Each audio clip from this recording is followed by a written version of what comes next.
मिलिंद जी, पांचजन्य के इस मंच पर आपका बहुत बहुत स्वागत है। हम सभी भोजशाला के विषय को इन दिनों देख रहे हैं।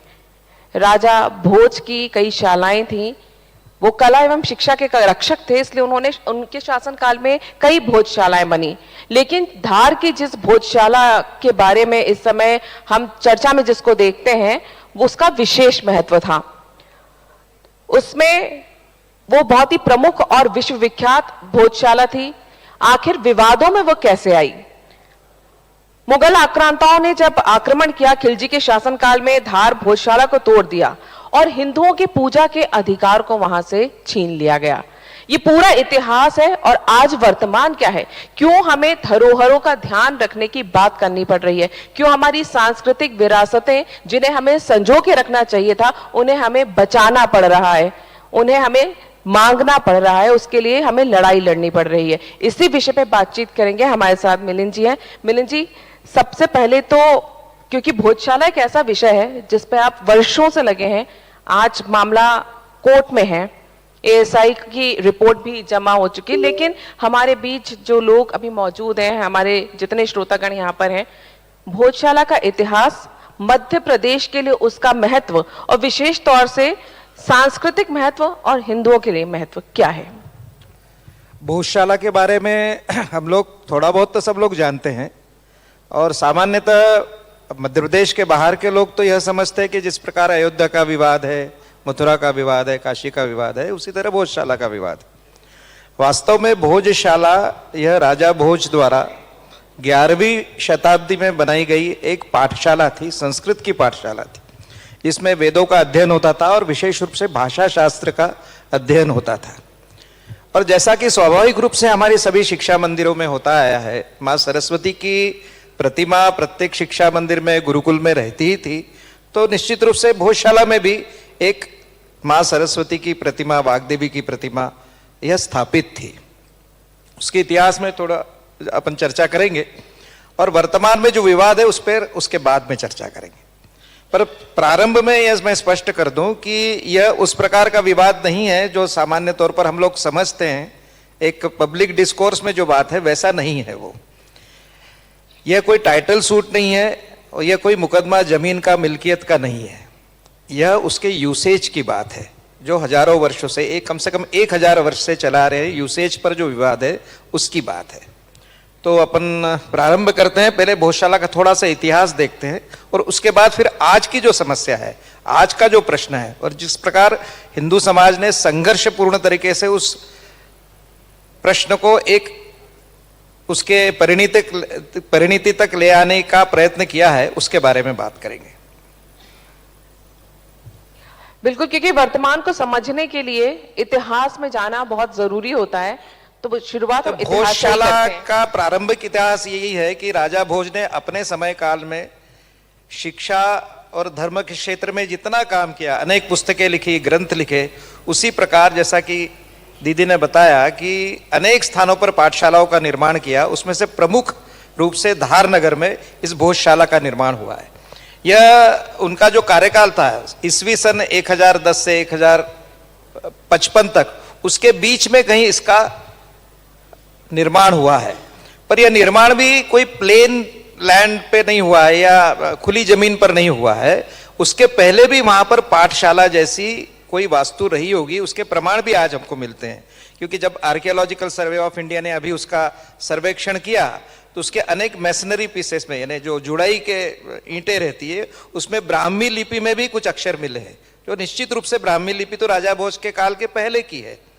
तो फिर भी इसका जो प्रमुख स्वरूप है, जो मंदिर का स्वरूप है और जो पाठशाला का स्वरूप है, वह तो 1000 से 1055 के बीच का ही है। और उसके बाद उसमें वाग्देवी की प्रतिमा स्थापना का भी जो उल्लेख मिलता है वो लगभग 1035-34 के आसपास का है। चल नहीं रहा। उसके बाद राजा भोज के पश्चात भी कम से कम 2 से 3 पीढ़ियों तक, लगभग 4 पीढ़ी तक उसके निर्माण कार्य चलते रहे। अलग अलग प्रकार के उसमें कंट्रीब्यूशन होते रहे। और विशेष रूप से जो जिसके यूनिवर्सिटी सिस्टम में आज हमें जिसे एकेडमिक कंट्रीब्यूशंस कहते हैं, उस प्रकार के कंट्रीब्यूशंस उस काल में भी हुए। उनके ही उत्तराधिकारी उदयादित्य और नरवर्मन द्वारा उसमें अनेक प्रकार के शिलालेख लगाए गए, जिसके प्रमाण भी आज भी मिलते हैं और आज भी वहां लगे हुए हैं। उसी प्रकार राजा अर्जुन वर्मन, जो उनके तीसरी पीढ़ी के थे, उनके जो राजकवि थे, उन्होंने एक काव्य रचना की थी, एक नाटिका लिखी थी। उसमें इस भोजशाला के निर्माण के बारे में स्पष्ट वर्णन है।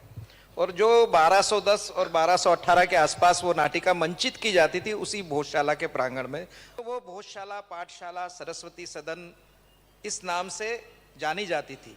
हालांकि जो टेक्स्ट अवेलेबल है, टेक्स्ट में उसका कहीं भी नाम भोजशाला नहीं, हमारी वाचिक परंपरा में उसको राजा भोज द्वारा बनाई गई पाठशाला इसलिए भोजशाला कहते हैं।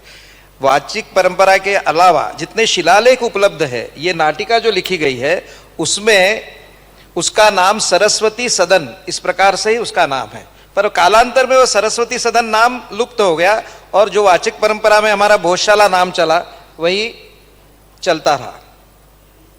उसके बाद खिलजी वंश के लोगों ने सबसे पहले मालवा पर आक्रमण जब किया था, तब उन्हीं के वंशज गोगादेव और महालक देव ने उनसे काफी संघर्ष किया। परंतु कालांतर में, जैसा कि हमारे देश के इतिहास में अनेक स्थानों पर ऐसा हुआ है कि काफी संघर्ष के बाद अंत में आक्रांताओं की विजय हुई और फिर धार और उसके आसपास का इलाका मुस्लिम आक्रांता शासकों के अधीन हो गया। और मालवा के स्वतंत्र सल्तनत की शुरुआत भी उसी समय हुई। हालांकि जिसको हम इतिहास के विद्यार्थी जानते हैं दिल्ली सल्तनत कहते हैं, जिसमें कुतुब मीनार और बाद में खिलजी वंश आता है, तो दिल्ली सल्तनत से अलग एक ऑटोनोमस बॉडी करके अलग अलग स्थानों पर सल्तनतें बनी थी। उसके अंतर्गत खिलजियों के एक ब्रांच ने मालवा में अलग से मालवा सल्तनत बनाई और मांडव उसकी राजधानी बनाई थी। और चूंकि ये पूरा इलाका उसी क्षेत्र में आता था, इसलिए उसको मालवा सल्तनत कहा जाता था, which was an autonomous body of Delhi सल्तनत। ये मुगलों के आने के पहले की बात है, काफी है ना, मुगलों के आने के लगभग 200 वर्ष पूर्व की यह सब घटनाएं हैं।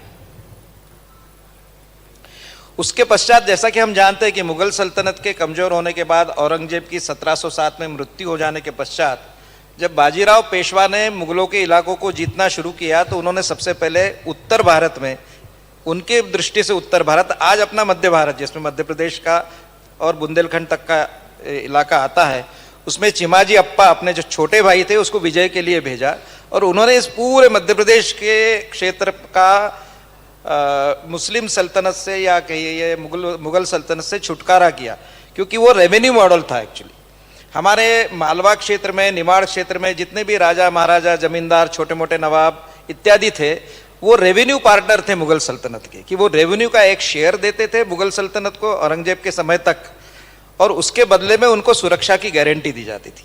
बाजीराव पेशवा ने इस इलाके में जब अपना आधिपत्य जमाया अपने छोटे भाई चिमाजी अप्पा को भेजकर, तो उन्होंने भी यही ट्रीटीज की कि एक यूनाइटेड स्टेट ऑफ इंडिया जैसा एक कंसेप्ट उन्होंने लिया कि रेवेन्यू शेयर अपन करेंगे और आपकी सुरक्षा की जिम्मेदारी पेशवाओं की होगी। इस प्रकार यहाँ पर जो रियासतें बांटी गई, होलकर, ग्वालियर, धार, देवास, मालवा क्षेत्र में और मध्य भारत क्षेत्र में, उसमें धार की कमान पवार नाम के एक सरदार को दी गई। इसलिए तब से हम धार में पवारों का वंश चलता है। 1732 के बाद 1720 में बाजीराव ने चढ़ाई शुरू की और 10-12 वर्षों में होलकर, सिंधिया, पवार ये सारी रियासतें बन गई। तो उसके बाद भोजशाला और उसका समस्त इलाका पवारों के अधीन रहा। तो उसके बाद हालांकि कोई आक्रमण वगैरह नहीं हुए, उसके बाद डिस्ट्रक्शन नहीं हुआ, किसी प्रकार का हमला उस भोजशाला पे या मंदिरों पे नहीं हुआ पवारों के आने के बाद, मतलब पेशवाओं के शासन के बाद, परंतु उसका अनुरक्षण या मेंटेनेंस भी नहीं हुआ। इसलिए वो धीरे धीरे उसका, जिसको ग्रेजुअल कोरोजन एंड इरोजन कहते हैं आर्कियोलॉजी की भाषा में, इस प्रकार की वास्तुओं का होता रहा और 1732 में पेशवाओं ने उसे जीत लिया था। उसके पश्चात फिर स्थानीय स्तर पे बहुत सारे ऐसे काम हुए और 1875 में धार के राजा के समय ही पहली बार भोजशाला और उसके आसपास थोड़ी खुदाई शुरू हुई, क्योंकि 1818 में अंग्रेजों का शासन प्रारंभ होने के बाद इन सबको प्रिंसली स्टेट्स का दर्जा मिला था और प्रिंसली स्टेट्स में आर्कियोलॉजिकल डिपार्टमेंट पहली बार खुले जो अंग्रेजों ने खोले। हालांकि सत्ता राजा की थी, पर ये डिपार्टमेंट अंग्रेजों द्वारा चलाए जाते थे, इसलिए एक्सकेवेशन, खुदाई, इस प्रकार का संशोधन, शोध करना, यह काम अंग्रेज अधिकारी करते थे। तो उनके ही नेतृत्व में आर्कियोलॉजिकल डिपार्टमेंट मालवा रीजन, जिसका केंद्र भोपावर था, उन्होंने यहाँ पर खुदाई की और पहली बार उसमें प्रतिमा, जिसे हम वाग्देवी की प्रतिमा कहते हैं, वो 1875 में वो पहली बार उसमें से निकली। और जैसा कि मैंने मेंशन किया है इसमें कि भोपावर के पॉलिटिकल एजेंट मेजर किनकेज ने उसको लंदन भेज दिया संग्रहालय में रखने के लिए। आज भी वो स्टुअर्ट के लंदन संग्रहालय में रखी हुई है। हमारे प्रोफेसर वाकणकर जो प्रख्यात आर्कियोलॉजिस्ट थे, हम सब लोग जानते हैं उनके बारे में, उज्जैन के, उन्होंने स्वयं जाकर वह प्रतिमा लंदन में देखी है उस संग्रहालय में, और उसका वर्णन भी लिखा है।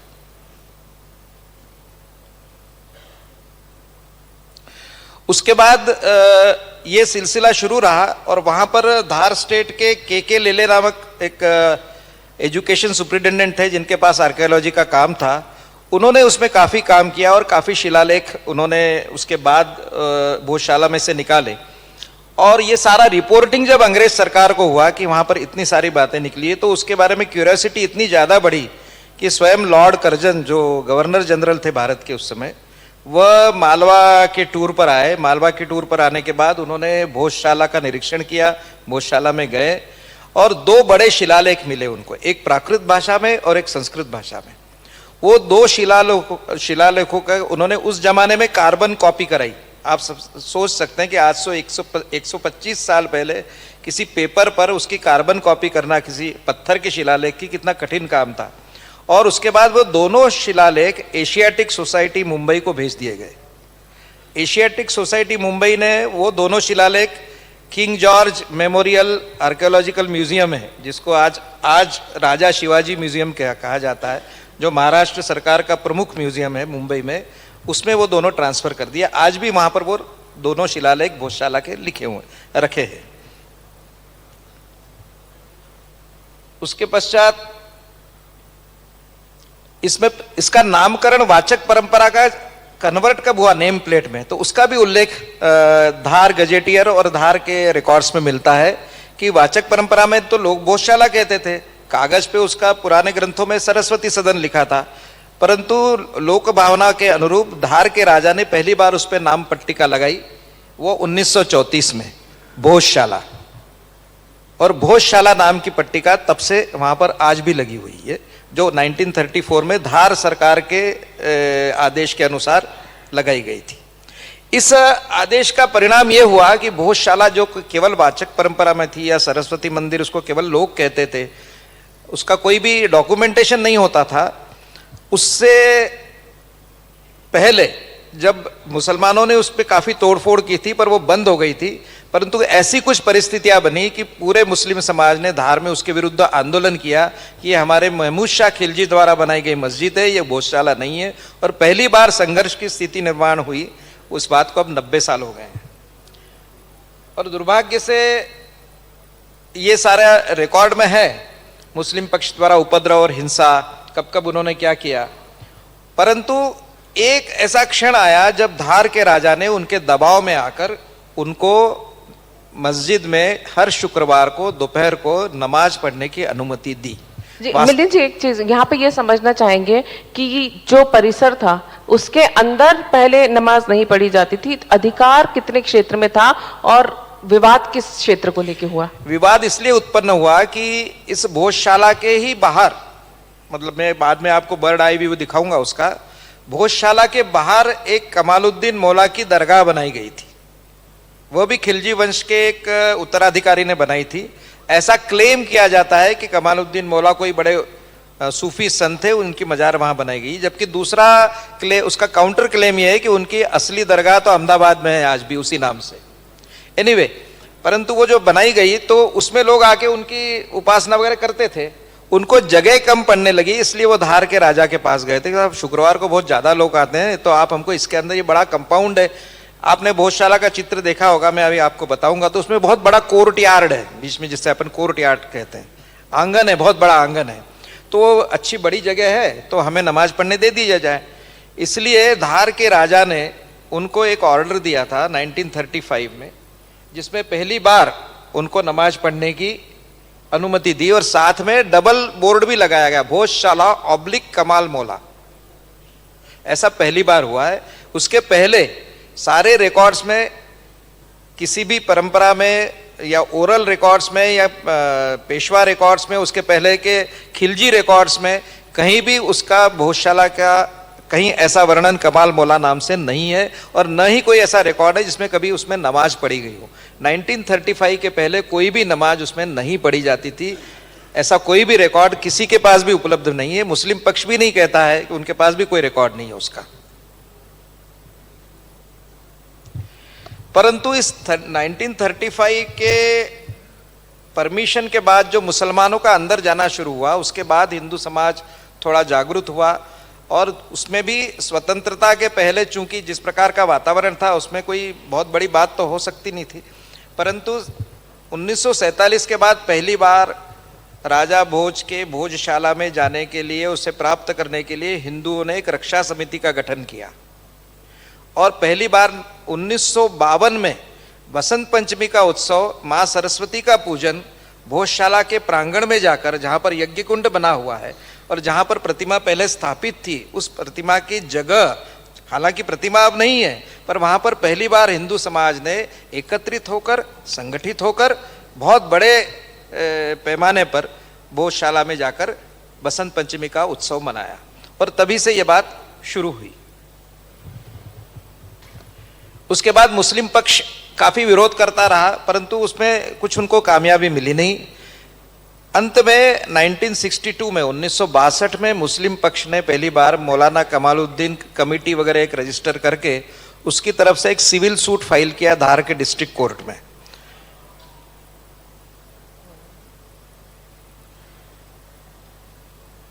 धार के डिस्ट्रिक्ट कोर्ट में एक सूट फाइल किया कि ये कमाल मौला मस्जिद है, ये हमको सौंप दी जाए, ये वक्फ की प्रॉपर्टी है, इत्यादि सब बातें उस सूट में थी। उसमें जो पार्टी बनाई गई थी वो मध्य प्रदेश शासन के अलावा केंद्रीय शासन को और आर्कियोलॉजिकल सर्वे ऑफ इंडिया को, union of India through archaeological survey of India, उसमें आर्कियोलॉजिकल सर्वे ऑफ इंडिया ने अपना एफिडेविट और जवाब दावा प्रस्तुत किया, जिसमें स्पष्ट रूप से कहा गया है कि यहाँ कोई मस्जिद नहीं थी, न पहले थी न आज है, और जो नमाज की परमिशन थी वो केवल जगह के उपयोग के लिए दी गई थी, ये कोई भी प्लेस ऑफ वर्शिप नहीं है। ऐसा एफिडेविट केंद्र सरकार ने फाइल किया है। वो एफिडेविट 1966 में फाइल किया, तब प्रधानमंत्री श्रीमती इंदिरा गांधी थी। यानी कांग्रेस के शासनकाल में कोर्ट में केंद्र सरकार का एफिडेविट है कि यहाँ पर कोई मस्जिद नहीं थी और कोई मस्जिद नहीं है। उस एफिडेविट को देखने के बाद मुस्लिम पक्ष ने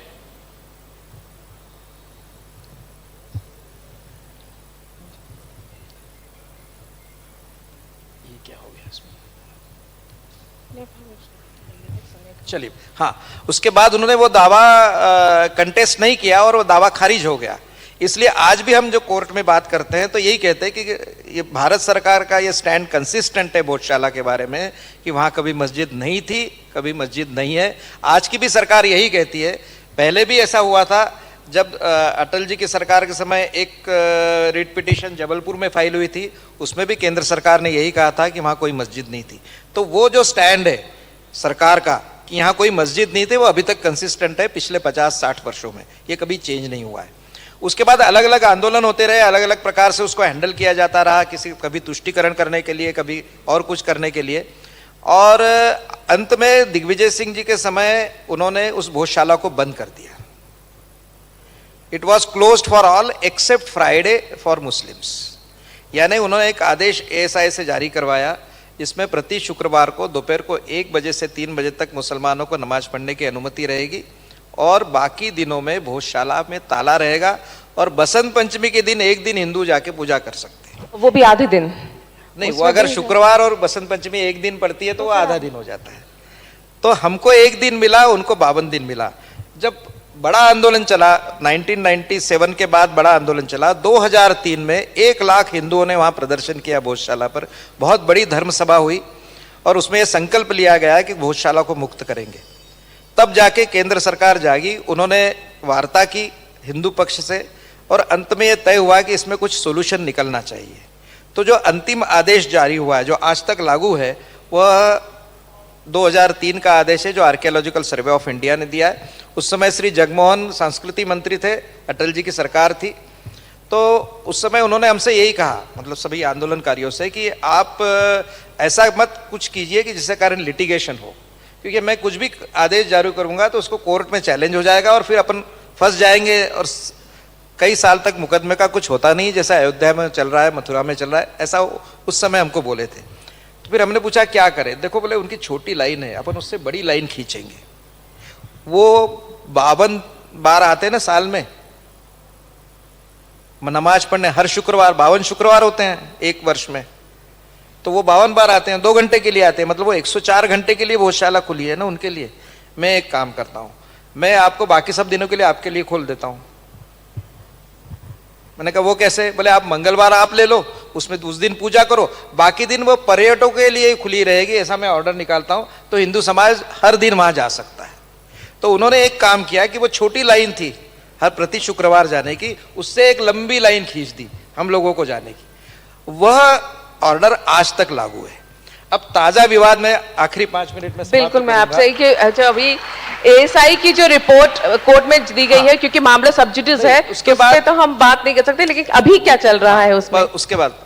उसके बाद ये हुआ कि ये चलता रहा और हम लोग भी हर मंगलवार को जाके वहां पूजा करते हैं। बसंत पंचमी के दिन बहुत बड़ा उत्सव होता है और उसके पश्चात फिर 4 रिट पिटिशंस कोर्ट में दाखिल हुई, उसमें 3 मेंटेन हुई। एक रिट पिटिशनर थे, वो खुद जज बन गए, इसलिए उन्होंने वो वापस ले ली।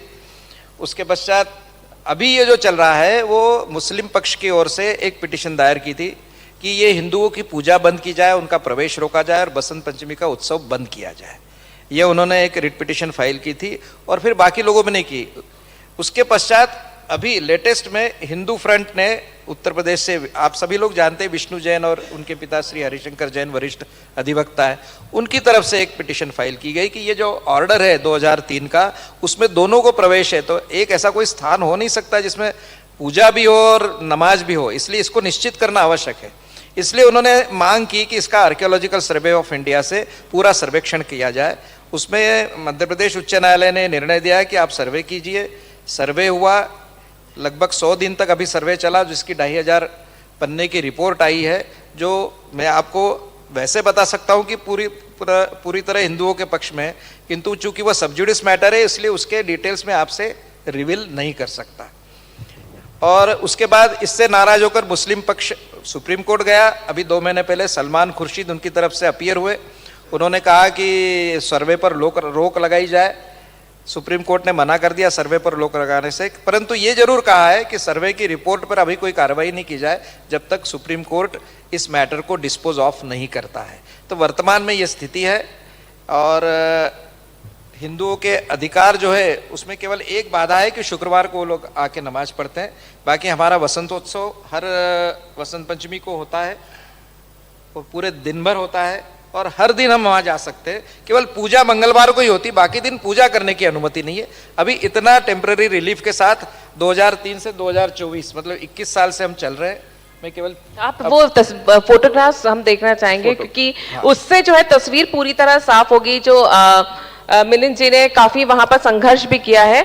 ये तस्वीरें आपको बताएंगी कि किस तरह से हमारी सांस्कृतिक धरोहरों को, विशेष तौर से जो हिंदुओं की धरोहर है, मंदिर हैं, उनको धीरे धीरे कैसे कब्जा किया गया। मुगलों के जाने के बाद भी, अंग्रेजों के जाने के बाद भी संघर्ष अभी भी जारी है, लेकिन न्याय के रास्ते चलते हैं, सहिष्णु होकर चलते हैं। तस्वीर बताएगी कि कैसे कब्जा किया जाता है। मिलिंद जी इसको समझाएंगे। ये कोर्ट यार्ड आपको दिख रहा है, इसी में वो नमाज पढ़ते हैं आगे जाके, और इसके दाहिनी तरफ जो है भोजशाला के परिसर के बाहर जो प्रवेश दिख रहा है वो कमाल मौला की दरगाह का है। ये इसके अंदर के फोटोग्राफ से कोई भी नहीं कह सकता है कि मंदिर छोड़ के कुछ और चीज है, यानी कोई भी जाएगा तो यही कहेगा कि मंदिर है। अभी भी उसमें सारे देवताओं के चित्र बने हुए हैं, पशु पक्षियों के चित्र बने हुए हैं, अनेक संस्कृत, प्राकृतिक और ब्राह्मी लिपि में बहुत कुछ लिखा हुआ, कुरेदा हुआ आज भी है। इसमें एक ये बसंतोत्सव का बर्ड आई व्यू है। इसमें स्पष्ट दिखता है कि भोजशाला अलग है और कमाल मौला की दरगाह अलग है, बिल्कुल अलग अलग है दोनों। ये एक भ्रम फैलाया जाता है कि दोनों का उस पर कब्जा है, इंटरफेरेंस है, और भोजशाला हमारी बिल्कुल अलग है, उनकी दरगाह बिल्कुल बाहर है, इससे स्पष्ट दिखता है। जो लोग भोजशाला नहीं गए मिलिंद जी, उनके लिए बताएंगे क्या बताया जाता है? रास्ता लेकिन एक है जाने का, रास्ता नहीं, बाहर का रोड एक है, रास्ता देखिए दोनों अलग अलग रास्ते हैं दोनों। ये आप देखिए, ये जो सेफ्रॉन कलर में है वो भोजशाला में जाने का रास्ता है केसरिया रंग में, और हरे कलर में जो है वो दरगाह में जाने का रास्ता है। दोनों रास्ते भी अलग अलग है। ये 3 डायमेंशनल एक्चुअल व्यू है, प्रोपोर्शनेट ड्राइंग से बनाया गया। इससे बिल्कुल स्पष्ट हो जाता है कि भोजशाला हमारा सरस्वती मंदिर, वाग्देवी का मंदिर क्या है, और वो दरगाह बिल्कुल अलग है। प्रश्न केवल इतना ही है कि द टेम्पररी परमिशन जो उनको दी गई है वो हमारे भोजशाला के अंदर नमाज पढ़ने की, उसका फेट तय होना है, बाकी कुछ नहीं उसमें बचा है। और दूसरी बात एक और स्पष्ट हमको समझना चाहिए थोड़ी सी बातें और, कि 1935 में जो परमिशन दी गई थी वो परपिचुअल नहीं थी, यानी निरंतरता में नहीं थी, दी गई थी, उसका कोई परपिचुइटी नहीं थी उसमें। दूसरी बात, वो परमिशन जिस दिन भारत स्वतंत्र हुआ, वह अधिकार जो था परमिशन देने का आधार स्टेट का, वो तत्कालीन मध्य भारत स्टेट में विलीन हो गया। जिस दिन 1 नवंबर 1956 को मध्य प्रदेश बना, उस दिन मध्य भारत स्टेट का वो अधिकार मध्य प्रदेश में विलीन हुआ। कानूनी भाषा में कहते हैं कि the right west in the state of Madhya Pradesh now, which was earlier with the state of princely state of Dhar. तो वैसे भी उसको रिविजिट करने का, उसको रीलुक करने का, उसको रिवोक करने का सारा अधिकार मध्य प्रदेश शासन का है। अगर सुप्रीम कोर्ट से वो डिस्पोज ऑफ हो जाती है पिटिशन सलमान खुर्शीद वाली, तो फिर इसमें न्यायालय के माध्यम से निर्णय हो जाएगा और हमारा निर्बाध आना जाना, और उसको पाठशाला, सरस्वती मंदिर, भोजशाला जो भी कहे उसके अनुसार प्रारंभ हो जाएगा। बस इतना ही। मिलिंद जी, एक चीज यहाँ पे मैं पूछूंगी आपसे कि हम देखते हैं कि हमारे लिए काशी विश्वनाथ मंदिर है, जितने साक्ष्य हैं वो चीख चीख के कह रहे हैं कि सत्य क्या है। हम कृष्ण जन्मभूमि की बात करते हैं, वहाँ के साक्ष्य भी चीख चीख कर कहते हैं। भोजशाला, अगर हम मध्य प्रदेश की बात करें तो ये भी एक ऐसा विषय है जिसमें साक्ष्य, जहाँ अंदर मूर्तियां बनी हैं वहाँ तो वैसे भी नमाज नहीं पढ़ी जा सकती, जहाँ पे पूजा अर्चना होती है वहाँ नहीं हो पाती। ये फैसला होने में इतना डिले क्यों होता है? इसमें समस्याएं क्या आती है? आप आंदोलन से इतने समय तक जुड़े रहे, क्यों ऐसा होता है? नहीं, मुझे लगता है कि इसमें सबसे कम समय लगने की बात है, क्योंकि इसमें कोई जमीन का विवाद नहीं है। ये एएसआई की प्रॉपर्टी है भाई। कृष्ण जन्मभूमि, राम जन्मभूमि, काशी विश्वनाथ, ये तो सिविल सूट के मुकदमे थे ना, मिल्कियत के मुकदमे थे, और उसमें प्लेसेस ऑफ वर्शिप एक्ट भी लागू होता है। हमारे इसमें लागू ही नहीं होता है, क्योंकि वो एएसआई की प्रॉपर्टी पे लागू नहीं। आप एक बात ध्यान रखें कि प्लेसेस ऑफ वर्शिप एक्ट जो नरसिम्हा राव ने पास किया था कि 15 अगस्त 1947 की स्थिति बनी रहेगी, वह protected monument of archaeological survey of India पर लागू नहीं होता है। उनकी जितनी भी प्रॉपर्टीज देश भर में, बुरहानपुर में है, धार में है, उन पे किसी पे भी वो लागू नहीं होता है। इसलिए वो 15 अगस्त 1947 को मंदिर था या मस्जिद थी, ये कोई विवाद नहीं है। ये हम ये चाहते भी नहीं है कि ये हमको मिले। एएसआई रखे ना भाई, भारत सरकार की प्रॉपर्टी है, मंदिर भी रहा तो भारत सरकार का रहेगा, उसमें कोई दिक्कत नहीं है। प्रश्न यूसेज का है, और यूसेज हिंदू समाज को संपूर्ण चाहिए, इतनी सी बात है। हमने भोजशाला के लिए देखा है। इसके अलावा अगर हम बात करें मध्य प्रदेश में ऐसी कौन कौन सी धरोहरें हैं जिन्हें संजोने की, जिन पे ध्यान देने की हमें अभी आवश्यकता है? आपने तो इतना लंबा संघर्ष किया है, उस संघर्ष के भी बारे में थोड़ा जानेंगे, पर पहले उन धरोहरों के बारे में जो मध्य प्रदेश की। मध्य प्रदेश में तो अनेक स्थानों पर ऐसी बातें हैं। मध्य प्रदेश है, मध्य प्रदेश के बाहर है। राजा भोज द्वारा बनाया गया वो अजमेर का जो 2.5 दिन का झोपड़ा, क्या कहते हैं उसको, 2.5 दिन का झोपड़ा ना, ऐसा कुछ कहते हैं उसको, वो क्या है? वो भी एक पाठशाला थी, भोजशाला का ही भाग है वो, जिसे 2.5 दिन का झोपड़ा कहते हैं आज, और उनके आक्रांताओं के पास है वो। तो ऐसे तो पूरी सूची बनाने जाएंगे तो पूरे देश भर में बहुत। और राजा भोज का विस्तार इतना बड़ा है कि केवल भोजपुर, भोपाल और धार या उज्जैन तक सीमित नहीं है। आप सब लोगों को आश्चर्य होगा कि मांडव की इमली आपने किसने खाई है? खाई है ना सबने। मांडव की इमली नाम का कोई भी पेड़ भारतवर्ष में, क्या इस पूरे सब कॉन्टिनेंट में होता ही नहीं है। वो राजा भोज का व्यापार मेसोपोटामिया तक चलता था, और उन्होंने मंगा के लगाई हुई मांडव में पेड़, उसके सारे प्रमाण आर्कियोलॉजिकल सर्वे ऑफ इंडिया के दिल्ली के दफ्तर में मौजूद है कि राजा भोज के archaeological evidences are available in Syria, Turkey and Mesopotamia. इतना बड़ा विस्तार था। तो उनके द्वारा बनाए गए ऐसे अनेक स्थान हैं पूरे देश भर में। हम करने जाएंगे तो बहुत कुछ निकलेगा, पर अभी समय नहीं है। नहीं, भोजशाला के लिए अभी इतना समय है कि हम ये तो जान सकते हैं कि आप संघर्ष से जुड़े रहे हैं लगातार। अब तो ऐसा लग रहा है कि जल्द ही परिणाम मिल जाएंगे। इस संघर्ष में एक बात जो थी, जो सबसे बड़ा चैलेंज दिखाई देता है, वो ये होता है हिंदू समाज को एकजुट होना। अगर नमाज के लिए वो एकजुट होते थे तो वो एकजुटता लाना, उसमें वहां लोगों को जुटाना, उनको जागरूक करना। आप पिछले कई सालों से, लगभग 30 सालों से ज्यादा समय हो गया आप जुड़े हुए हैं, क्या क्या इसमें चैलेंजेस आए थे? हिंदू समाज ने अपनी शक्ति के बल पर ही यहाँ तक की यात्रा की है, चाहे कोई भी विषय हो, चाहे अयोध्या का हो या भोजशाला का हो। इसलिए हिंदू समाज की शक्ति पे भरोसा है और उस संगठित होने की उसकी शक्ति है और उसने करके दिखाया है। तो लेकिन जब ये आंदोलन शुरू हुआ था, राजनीतिक तौर पर और सामाजिक तौर पर जो चैलेंजेस आए थे वो किस तरह के थे, ताकि ये पता लगे कि ये जो कोर्ट में मामला चल रहा है, हमें लग रहा है कि बिल्कुल सीधा साधा मामला है, आराम से हमारे पक्ष में आ रहा है, लेकिन उसके पीछे का संघर्ष वो जानना बहुत जरूरी है कि कैसे प्रयास किए गए। नहीं, ऐसा है कि जब यहाँ पर दूसरी सरकारें थी मध्य प्रदेश में, तो उनका विषय तो एएसआई की प्रॉपर्टी में केवल कानून व्यवस्था और मेंटेनेंस का है। उनका कोई पक्ष नहीं है उसमें। मध्य प्रदेश शासन का उसकी मिल्कियत के बारे में कोई पक्ष नहीं होता है। एएसआई का एक्ट ही ये कहता है, 1952 का आर्कियोलॉजिकल सर्वे ऑफ इंडिया का जो संरक्षित स्मारकों का एक्ट है, वो ये कहता है कि सारे अधिकार केंद्र शासन के पास है। और चूंकि हम जानते हैं कि अधिकतर समय केंद्र के शासन में कौन सी सरकारें रही है, तो उनका कभी भी उसके बारे में सकारात्मक रुख नहीं रहा है। उसके लिए समाज को संघर्ष करना पड़ता है। और आप तो काफ़ी लोग बैठे हुए हैं, जानते हैं कि उसके लिए बड़े बड़े आंदोलन चले, गोलियां भी खाई हैं, लोग बलिदान भी हुए हमारे कार्यकर्ता वहाँ पर। इसी भोजशाला के संघर्ष में ये 2003 का ऑर्डर मैंने बताया, ये ऑर्डर आने के पहले वहाँ पर जो गोलीबारी हुई थी, पुलिस द्वारा गोली चालन हुआ था, उसमें हमारे 3 कार्यकर्ता बलिदान हुए थे। तो संघर्ष तो हमेशा से ही चलता रहा, एक एक पग आगे बढ़ते गए, यहाँ तक आए। अब ये आखिरी पड़ाव है, मुझे लगता है कि समाज की शक्ति के बल पर हो जाएगा। ये बात सही है, अभी कोर्ट में मामला, लेकिन एएसआई के पास जो खुदाई में, एक्सक्यूशन में जो चीजें मिली हैं, वो क्या संकेत देती हैं, किस तरह के एविडेंस हैं, और किस तरह से लगता है कि ये पक्ष ज्यादा मजबूत है? आर्कियोलॉजिकल सर्वे ऑफ इंडिया ने अभी जो 100 दिन तक सर्वे किया है, उसमें 2 प्रकार के एविडेंसेस मिले हैं।